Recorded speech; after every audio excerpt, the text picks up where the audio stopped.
with Joseph Murtha. He's the attorney for the family of Rachel Morin. He's kind enough to join us live.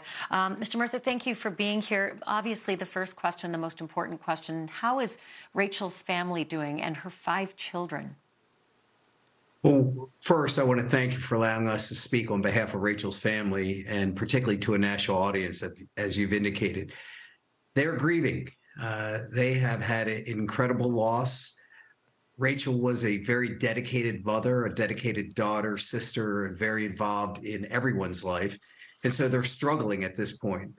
They just recently had the service for Rachel, and now they're moving on from grieving to wanting to embrace her energy and her spirit by having 2 public events. One is going to be a Trail of Flowers walk on the Ma and Pa Trail, and the other one's going to be a celebration of life for her at a church that she attended.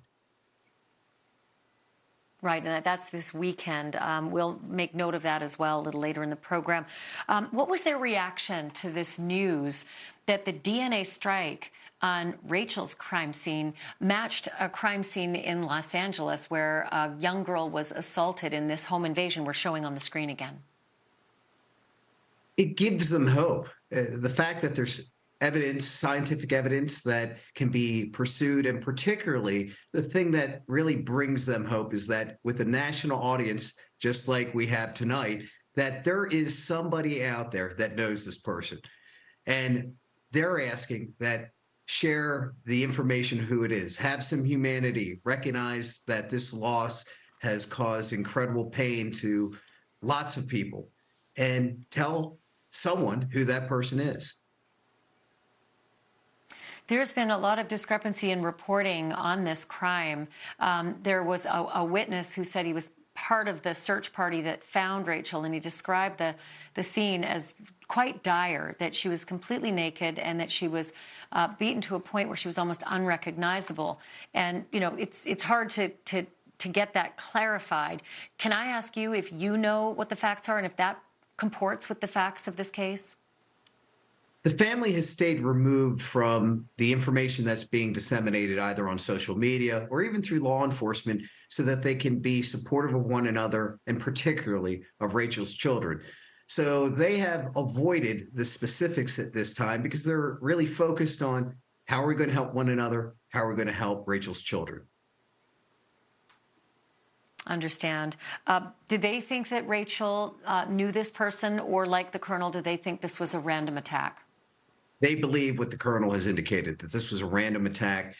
Rachel, I don't think, had any enemies, and she had lots of friends. And so, sadly, this was a person who randomly picked her out for what a horrific crime it was. Well, and the colonel just made news as well by saying that her boyfriend, Richard Tobin, very new boyfriend, is out of the realm of suspicion at this point. Was there a time the family thought it might be him? Because that's typically how investigations begin, with people closest to the victims. The thing about this family is that they didn't want to cast aspersions upon anyone. They wanted to be supportive of law enforcement and cooperate, but they weren't going to interject their opinions of who may or may not have done it. They're allowing law enforcement to do that job, and as a result of it, have stayed away from that. I want to show that video one more time. I'm going to ask our control room to run the pictures of the suspect in the California home invasion. There it is again, with that description. Let me read the description again. Low to mid-20s in age, 5'9", 160 pounds, Hispanic male, and it is, you got to just look at the way he walks. That's not something I can describe to you. You can just look at it. If you are across this country right now, somewhere between Los Angeles and Maryland, that's a lot of terrain. Take a close look. And if you think you know who this person might be, please call 410-836-7788 or 410-836-5430. Or you can send a tip to rmtips@harfordsheriff.org. Joseph Murtha, I appreciate you taking the time. Please give our condolences to Rachel's family. This has got to be just a harrowing time for them, and let's just hope and pray that they can find the person who did this. Well, thank you very much. And the family is very appreciative of you allowing this information to go nationally. Thank you for watching. Go to newsnationnow.com to find NewsNation on your television provider. And don't forget to click the red subscribe button below to get more of NewsNation's fact-driven, unbiased coverage.